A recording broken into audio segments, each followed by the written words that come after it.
खास असं नाही सापडलं, पण फक्त ही डब्बी मिळाली आहे मला. वहिनी, यातलं औषध तुम्हाला ऐश्वर्या मॅडम द्यायच्या ना? कशासाठी आहे हे नेमकं? ही एकच गोष्ट ती माझ्यासाठी मनापासून आणि काळजीने करायची. मला बाळ व्हावं म्हणून एका खास वैद्यांकडनं आणलं होतं तिने हे औषध. पण वहिनी, जोपर्यंत तुम्ही हे औषध घेत होतात तोपर्यंत तुम्हाला दिवस नाही केले, आणि जेव्हा हे औषध घ्यायचं बंद केलं तेव्हा तुम्हाला दिवस गेले, असं मला राजकुमार सर ठामपणे म्हणत होते.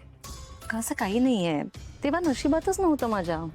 पण हा योगायोग कसा काय असू शकतो? हा योगायोग नाहीये. सावली, तुला माहितीच आहे ना तेव्हा आमचं नातं कसं होतं ते. तुला खरं सांगू का, मला तेव्हा बाळाचं टेन्शनच यायचं.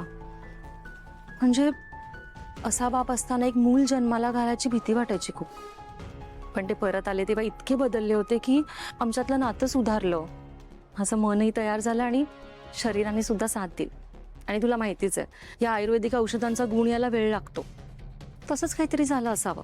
ऐश्वर्याच्या या औषधाचा गुण आत्ता आला असेल, त्याचा परिणाम उशिरा झाला असेल. ताज्या ताज्या भाज्या.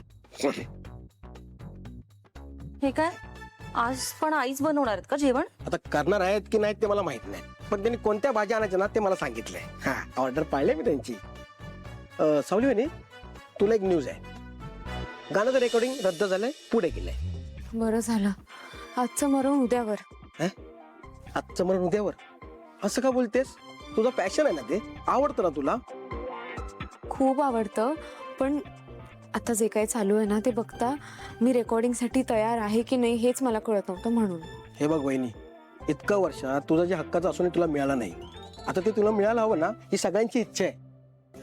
तर तू घाबरू नकोस, स्वतःला सिद्ध कर.